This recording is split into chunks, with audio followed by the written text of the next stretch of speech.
Hello everyone. For today's video lesson, we're going to explore some of the applications of using a normal probability distribution to make predictions using statistical information that we've collected on the likelihood of certain events or certain criteria. The purpose of this lesson, more than anything else, is directed more at my students. One, to kind of show them how to negotiate these problems, but also what kind of work I would look for on quizzes, tests, homework, and such, so that when you're doing this, you're not just simply punching things into a calculator, but you show me you actually understand what's happening. So for working with normal distributions, the first understanding one should have before working with this is that when we're utilizing normal distributions, that area under a certain portion of the curve indicates a probability of the events falling between one x value, like from one tail of the curve to an x value, or an x value to the other end of the normal distribution curve, or if you're between two x values in the normal distribution curve, that the area indicates the probability of a random x variable falling between those values. It makes a whole lot more sense when we talk about it in applications, and if we construct the work in a way to kind of tie it all together. So when you are doing application problems, there are three things that I always look for all my students to do. Now, if you don't work with a graphing calculator, the first two portions of this will likely be helpful for you, where the third will not, because that is simply an extension of how we perform the calculations using a TI-83 Plus or TI-84 graphing calculator. But the first two portions apply to students regardless of what technology you're using. So for those who don't use a graphing calculator, I hope you find some of this beneficial to organizing your work. So I'm providing three examples for this to just illustrate the kind of scenarios that you encounter when you're working with a normal probability distribution. And I'm going to mute my computer here so that does not further interfere. Okay, so in all three problems that we're working with, we're going to work with the following information. Women's heights are normally distributed with a mean of 63.8 inches and a standard deviation of 2.8 inches. Men's heights are normally distributed with a mean of 68.6 inches and standard deviation of 2.7 inches. I'm not sure if this information is quite true, but we're going to go with the assumption that it is for the sake of doing the problems we're being asked to do. So let's go and take a look at the first problem. To work as a police officer in Buffalo, and that's going to be Buffalo, New York, you must be at least 63 inches tall. What is the probability that a randomly selected female would be eligible to work as a police officer? So let me go ahead and put a question mark on that, since I didn't have that included here. So first off, I don't know if that is the minimum height requirement. I'm not sure if the minimum height requirement is different for men than women. If you object to that anyway, I am making that up. I have no idea if it's true or not. I'm just putting this here for the purpose of a problem. So what are the three things that I look for? The first thing I look for is a probability statement. So the first thing I look for is a probability statement.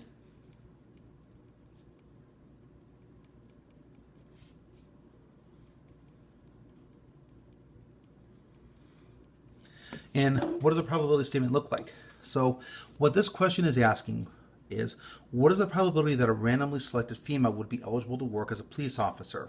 So what's the requirement? It says to be a police officer in Buffalo, you must be at least 63 inches tall. So what the question is really asking is, what's the probability that a certain random x variable? It says at least 63 inches tall. So when we hear the word at least, we are talking about utilizing the greater than symbol. So the probability that x, the random variable, is going to be greater than 63 inches. So that is going to be our probability statement for the question here. And this is an expectation that I look for in all questions, so that you have a way of expressing the question in a statistical, very succinct way, in a mathematical way. So this is the first thing that's asked, is a probability statement. I'm not going to write this all the time, but just so you know, that's the first thing that I ask for.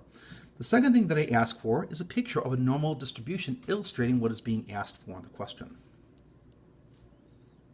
And I'll show you all the components I look for to be added to the normal distribution. Okay. So when I look for first when we're drawing a normal distribution, now this does not have to be perfect. I have difficulty even drawing a straight line. But this line here represents all the possible x values. We're then going to draw a bell curve. And again, this doesn't have to be perfect. Just a few traits about the bell curve.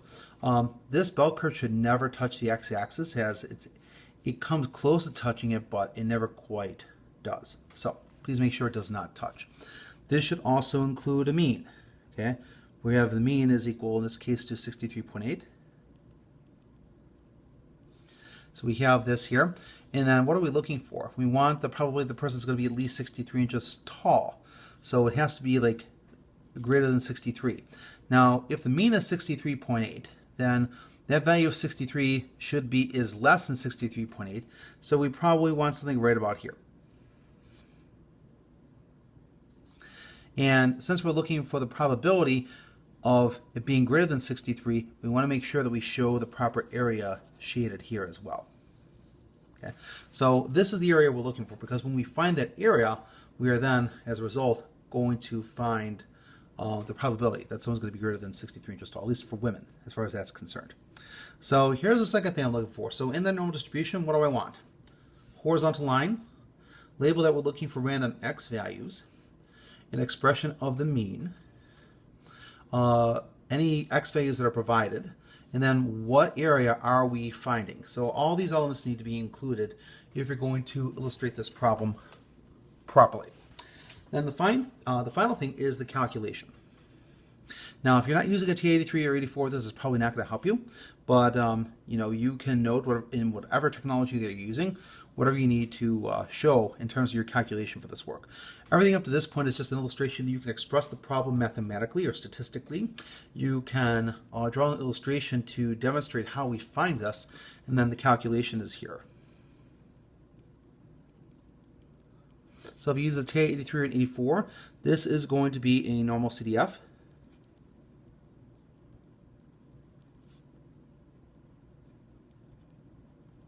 Now, there will be a parenthesis that immediately follows this, but obviously I'm not going to have the space to put all that work. So what are the things that go here? There are four numbers we have. Okay, the first number, this is going to be what we call the left bound. Okay, so this is the left bound. And that left bound is what's the least value to the left. We have, in this case, is 63. Then comma. The next value is going to be the right bound.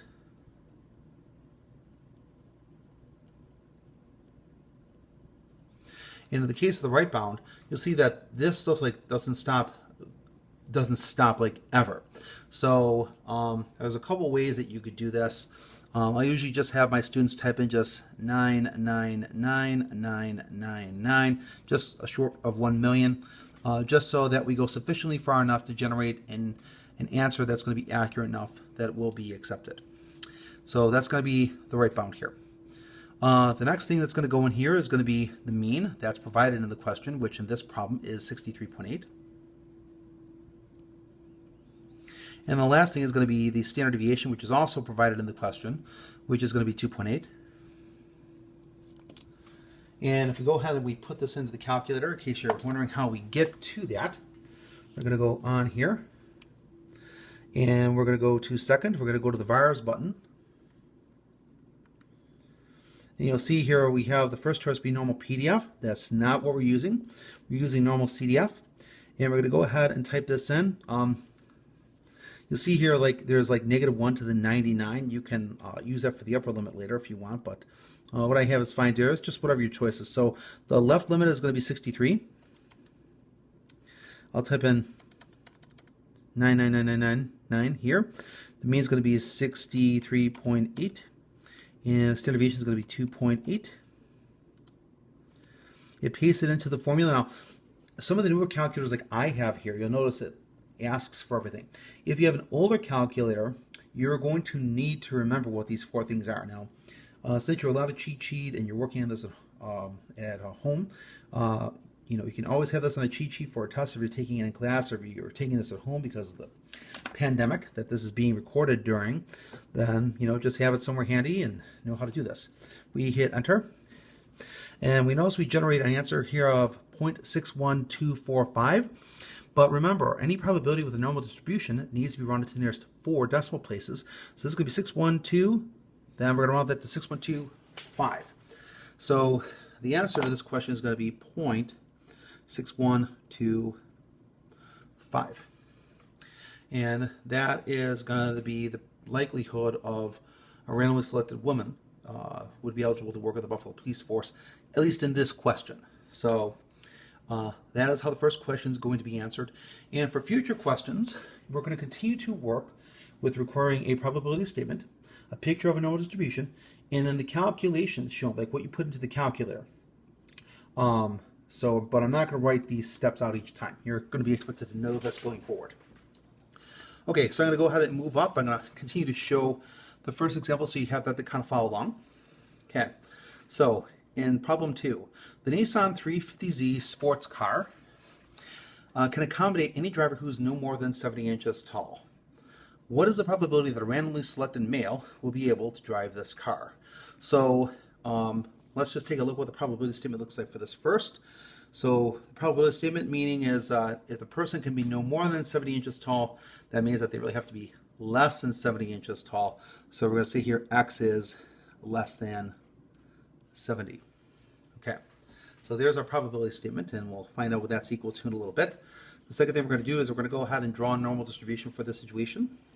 Again, we're going to have X on this here.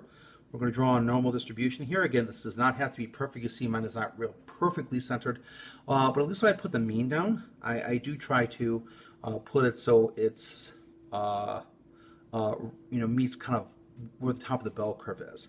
And for men, the mean height is going to be 68.6.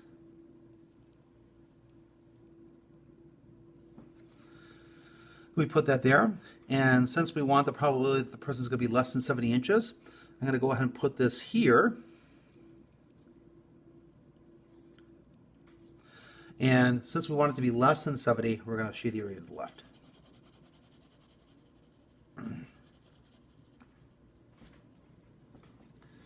Okay, so there's our picture of our normal distribution. Notice what do we have here?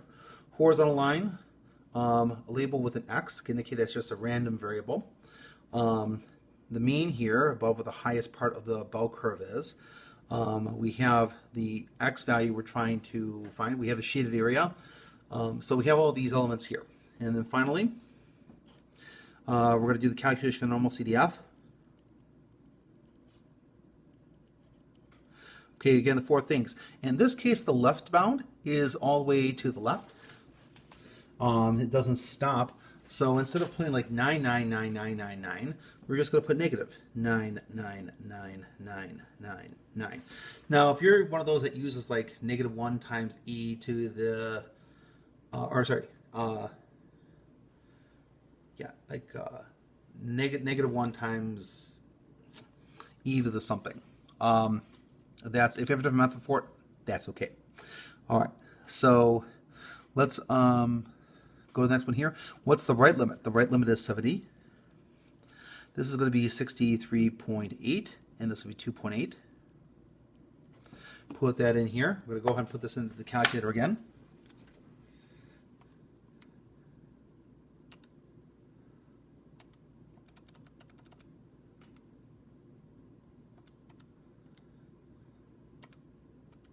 Oops. Oh, guys, wrong information here. This is for a guy. So we need a different mean, and we need a different standard deviation. So the mean for this is going to be 68.6, and then the standard deviation is going to be 2.7.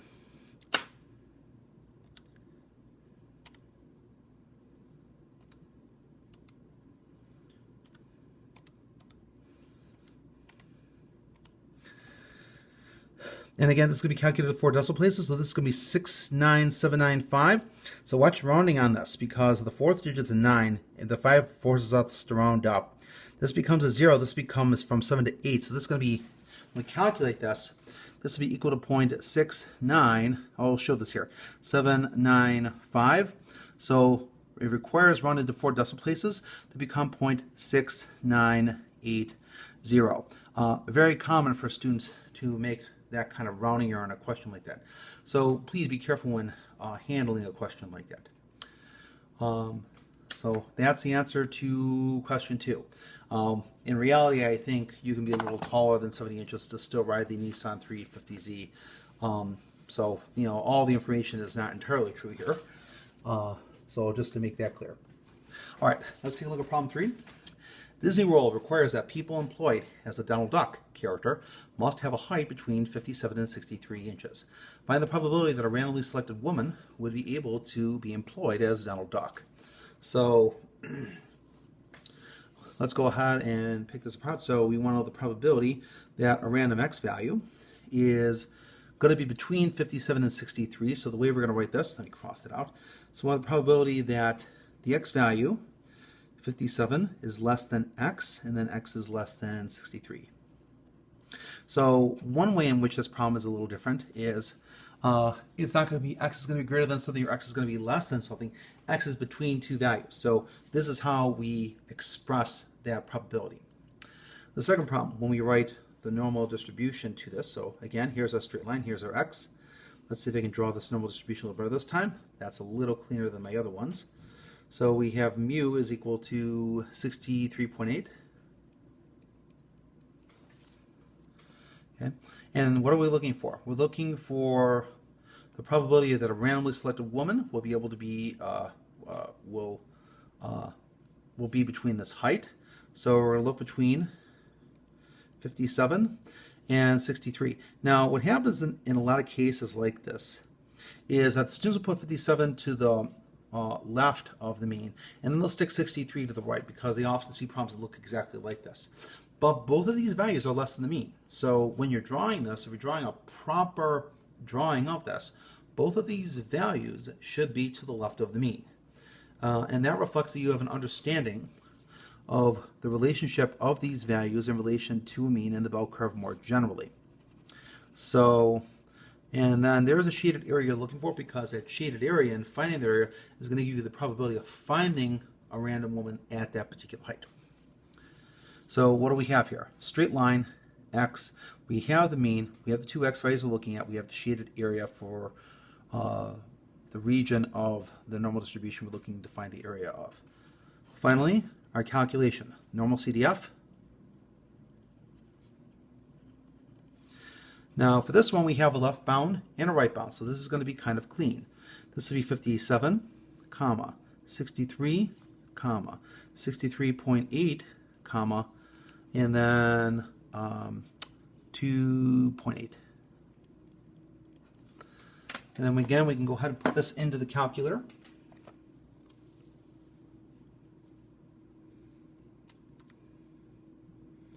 Number 2, this would be 57, 63, 63.8, and 2.8. We'll just go ahead and change that, paste it in, hit enter, and we notice here that the probability of doing that is 0.37. Oh, look at this, and we're going to write this down. This will be equal to 0.37996. So I write down 5 decimals because this is my rounding number. What is this going to tell me to do? So this is going to tell me to round this up, which is going to round it to 0. It's going to round this up to 0. It's going to round this up. So when we write this answer, we're going to have for our answer 0.3800. Now, some people, a lot of students will look at that and say, hey, well, these are zeros. Can't I just write it as 0.38? Okay? So can I write this as 0.38? And the answer is no, because it is not exactly 0.38. If you answer a question like this, where you're required to show up the 4 decimal places to reflect the accuracy of the question, this would have to mean that the final answer the calculator gave you was 0.38 and that nothing continued after it. So you are required to show this 0.3800, because what the zeros will say is there's information after this, but it was just rounded to that because that's the level of accuracy required for your answer. So these are just 3 examples that illustrate how we tackle problems like this, how we write probability statements for those questions, how we draw the normal distributions that reflect our understanding of the question and the relation of area and probability in a normal distribution to helping us with these questions, and then how we do the work on the graphing calculator. A second video will be taped here that shows a relationship for how we handle questions with a random variable versus how we apply these in relation to the central limit theorem. And that video will be also available. Thank you.